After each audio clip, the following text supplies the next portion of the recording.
लोग कई बार चुनाव में उतरने के लिए, राजनीति में उतरने के लिए समाज सेवा करते हैं। उसके बाद आपका क्या मोड रहेगा चुनाव के नतीजों के बाद? सामने एक मिनिस्टर हो और वो भी सिटिंग मिनिस्टर, तो राह इतनी आसान नहीं होती। और जहां तक हवा का सवाल है, I think BJP is in for a surprise as per me. जब निकम्मा एमएलए का भाग्य चमके और जसवां परागपुर जैसे का भाग्य डूबे, तो किसी ना किसी को वहां पर बेड़ियां उठाकर संघर्ष करना पड़ता है। Welcome viewers, we are with an independent candidate Sanjay Prashar, who has contested these assembly elections of Himachal Pradesh from Jaswan Paragpur constituency against sitting BJP minister Bikram Thakur. He runs his own shipping company and he is also a socialist. Let us ask him how tough it was to contest elections as an independent candidate. Sir, welcome to our platform of News Radar. आपसे जानना चाहेंगे sir कि जो elections आपने sitting BJP minister के against लड़ा और कांग्रेस जैसी स्टैब्लिश दो पार्टी बीजेपी और कांग्रेस के अगेंस्ट लड़ा, कितना मुश्किल था एज इंडिपेंडेंट लड़ना? जब Abedi, thank you news radar and thank you viewers for watching me. कोई भी आदमी ज़िंदगी में पहली बार राजनीति में आए और सामने एक मिनिस्टर हो और वो भी sitting minister, 3 times MLA out of the 5 times he has contested, तो राह इतनी आसान नहीं होती। लेकिन जसवां परागपुर है, इसलिए राह इतनी मुश्किल भी नहीं थी। सर, उसमें किस तरह की आपको जो है वो किन चीज़ों को फेस करना पड़ा? आपको जो एज इंडिपेंडेंट कैंडिडेट आपको फाइट तो करना पड़ा, आपने समाज सेवा में भी एंटर किया आपने, उसके बारे में हम जानना चाहेंगे कि क्या क्या फेस करना पड़ा?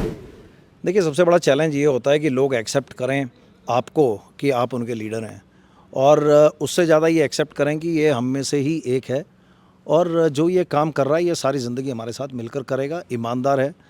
तो मुझे लगता है कि जो हमने मेडिकल कैंप्स लगाए, जो हमने वहाँ पर जॉब्स जनरेट किए, जो हमने वहाँ पर छोटे से छोटे काम, पेड़ पौधे लगाने से लेके बच्चों की स्कॉलरशिप से लेके मोतियाबिंद मुक्त, टीबी मुक्त जो कि प्रधानमंत्री जी ने शुरू किया, फिर जन औषधि केंद्र जो कि प्रधानमंत्री जी का ड्रीम प्रोजेक्ट है, वो हमने लगा कर दिया वहाँ पर। तो मुझे ऐसा लगता है कि एजुकेशन, हेल्थ एंड एम्प्लॉयमेंट, मुझे लगता है these 3 are very important sectors. And somehow मेरे को लगता है कि ये बीजेपी कांग्रेस वाले जितने लीडर्स नीचे में काम कर रहे हैं विधानसभा के क्षेत्र में या जिला परिषद या बीडीसी, वो इसी को भूल गए हैं। तो मुझे लगता है कहीं ना कहीं उनको याद दिलाने का काम हमने किया और हम इन पे जुटे रहे। सर, चुनाव के रिजल्ट अब आने वाले हैं, तो ऐसा लोगों के मन में भी है कि लोग कई बार चुनाव में उतरने के लिए, राजनीति में उतरने के लिए ही समाज सेवा करते हैं। उसके बाद आपका क्या मोड रहेगा चुनाव के नतीजों के बाद? देखिए, समाज का काम तो चलता रहेगा। संजय पराशर नहीं था तो भी चल रहा था, संजय पराशर है तो भी चलेगा, और संजय पराशर जब तक जीवित है एटलीस्ट संजय पराशर करता रहेगा। तो जहाँ तक हमारा कंपनी से एम्प्लॉयमेंट का सवाल है वो भी चलता रहेगा, जहाँ तक बच्चों के वजीफे हैं वो भी चलते रहेंगे। ये हो सकता है कि संजय पराशर एक स्कूल खरीद ले, ये हो सकता है संजय पराशर वहाँ पर एक कॉलेज ले आए, ये हो सकता है संजय पराशर वहाँ एक हॉस्पिटल एस्टैब्लिश कर दे, ये हो सकता है कि संजय पराशर वहाँ एक टूरिज़्म का कुछ अड्डा बना दे, ये हो सकता है।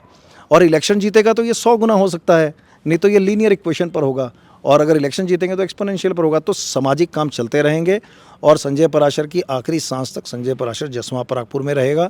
And let me tell you, जीना यहाँ, मरना यहाँ, इसके सिवाय जाना कहाँ। And my last rites will be performed at the burial grounds, at the grounds of Jaswan Paragpur itself. तो हम तो जीने के लिए आए हैं यहाँ पर और एंजॉय कर रहे हैं, काम कर रहे हैं, मज़ा आ रहा है और एंजॉय करते हैं। आप चुनाव में इतना एग्रेसिवली लगे हुए थे सर, आपको क्या लगता है कि हिमाचल में हवा किस तरफ चली है अभी?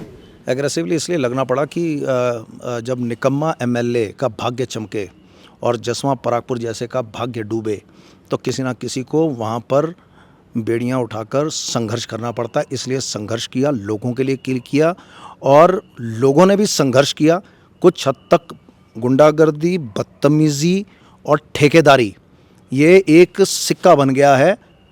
जिनका सिक्का बना है हमने उसको चैलेंज किया। और जहाँ तक हवा का सवाल है, I think BJP is in for a surprise as per मी।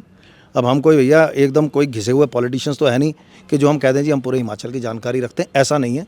पर जिनसे भी मेरी बातचीत होती है, कांग्रेस वालों से भी बातचीत होती है, बीजेपी वालों से भी बातचीत होती है, एमएलए एमपी लेवल के लोगों से भी बातचीत होती है। राजनीति में सबसे मिलना जुलना रहता है।